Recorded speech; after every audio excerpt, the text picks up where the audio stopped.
Hello, we're here today with journalist Robert Fisk of the British-based The Independent. We're at the third leg of a week-long conference where Robert Fisk has spoken for the Armenians in the Left Conference. He'll be joining Noam Chomsky at Massachusetts Institute for Technology to be speaking about war, the Middle East, and geopolitics. Mr. Fisk, you've said on a number of occasions you're not quite sure what your book is about, actually. What makes it difficult to I wasn't so sure when I was writing it. A book, it becomes a living thing as you write it, if you get it finished. And when you start off writing a book, like I did this one, you have a quite different view of why you're writing it than why you realized you did when you finished. Originally it was just going to be an attempt to record what I, as a witness to events in the Middle East over the last 30 years, and through my own researches, what I've learned about events in the Middle East over the last 80, 90 years. It was going to be a chronological record of what I've seen and witnessed as a journalist. As I began to structure the book, before I actually began the writing of the text, I realized that the chronology wasn't going to work, that the book would have to be about how history has served to betray and destroy the people of the Middle East. And so the book goes backwards and forwards in time. It starts off with me talking to Osama bin Laden on a mountaintop in Afghanistan. It goes back to the Russian invasion of Afghanistan, which of course was what brought him originally to notoriety, because he was fighting the Russians on our side.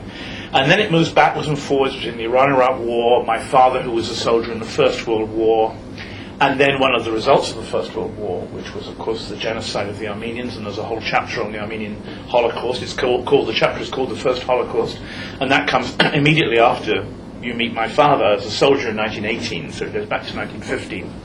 And then it goes forward to Israel, Palestine today, and then Palestine as it was in the Mandate. And the book, of course, does end in Iraq today, in the hell of occupation, if you like. So it's a book, now I realize, it's a book about betrayal and ethnic cleansing and genocide. And it's a book about how my father's First World War tortured and destroyed so many of the peoples of the Middle East, the results of it directly. I mean, in the 17 months that followed the First World War, my dad's war, which he got a medal, saying the Great War for Civilization, which is why the title of my book is The Great War for Civilization. And it's about how in 17 months after that war, the victors, Britain and France, drew the borders of Northern Ireland, Yugoslavia, and most of the Middle East. And I've spent my entire career as a journalist in Belfast and Bosnia and Baghdad and Beirut watching the people inside those borders burn. So it became a very depressing book, actually, to write. After the first 200 or so pages, it's just a pageant of torture, massacre, betrayal. I came to the end being amazed that Muslims have been so restrained towards us Westerners. Probably quite amazed that the Armenians have been so restrained after what happened to them. Very depressing book to write. My researcher, Victoria, came down to my library one afternoon and said, "Come on, we're going for a walk on the beach, just get out of here." Very depressing book to write. And I think also it became, originally it was going to be a book about what it was like to have the privilege of witnessing history, to be there in the Middle East when these huge and terrible events occurred. But I think especially since the launching of the book, I was in France for the French edition and in Holland for the Dutch edition. And, I was walking in the streets of Paris and seeing people who had families, who had a much safer life than I've had. And I began to think that perhaps I could have lived a happier life. And so I think that the book is probably the story of a curse rather than a privilege. That's what the book's about. You mentioned the chapter on the Armenian genocide. Why do you think that made it complete in the way it did? Or why did you feel included? Well, I've done a lot of work on the genocide, not just reading, but I've done a lot of work in talking to survivors, most of whom are now dead.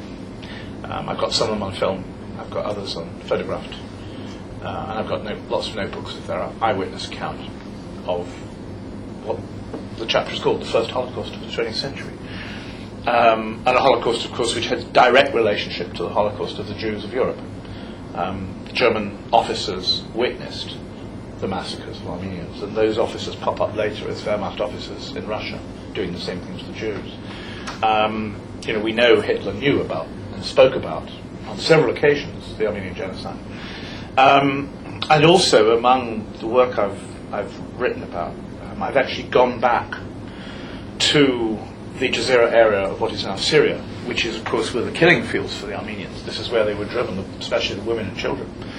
And I've actually discovered mass graves there. I've actually found mass graves. On one occasion, an old lady of 106, still alive, Armenian, living actually right next to the Iraqi border, so close that Saddam used to fire his Scud missiles from the bottom of the other side of her garden fence at Israel.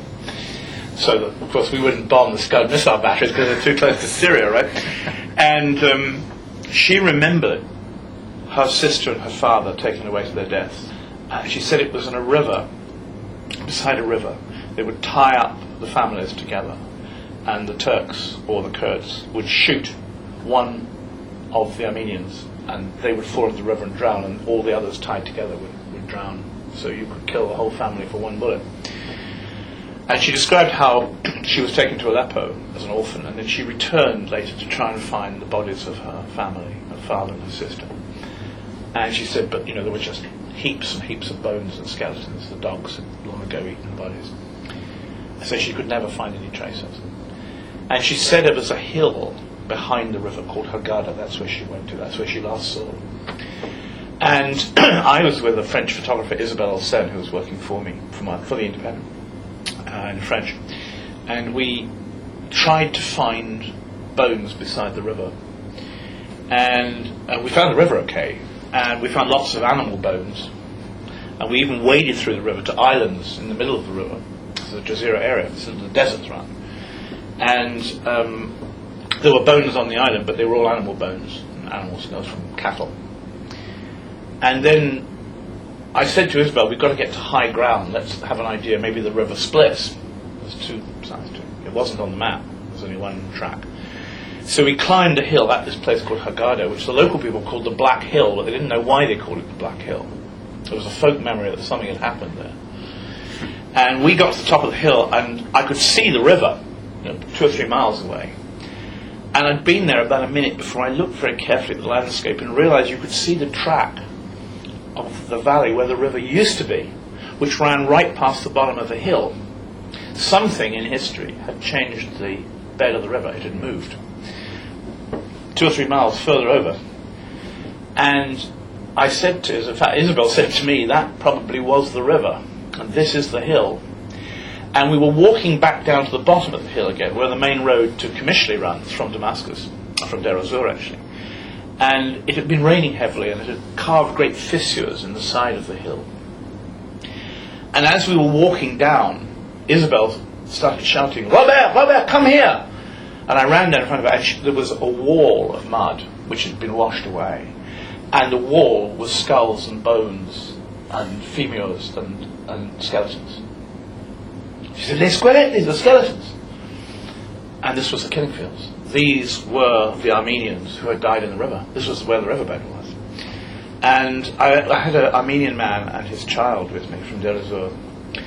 And we started with our car keys, digging away and taking out bones and skulls. I took out the skull of what had obviously been a young person, very good teeth. There were no marks. I mean, the teeth had been used, they were molars, but there was no marks of decay on them. They were young people. Most of the skulls were of young people. They weren't children. They were people in their teens. I don't know if they were men or women. I had no idea. And after the skull had been exposed to the air for maybe a minute or two, it began to collapse into clay. And we had a box with a cardboard box, which we put all the skulls and bones we'd taken from the ground. We put in fact, the Armenian later took them and gave them to the church in Deir ez-Zor, where they are now in that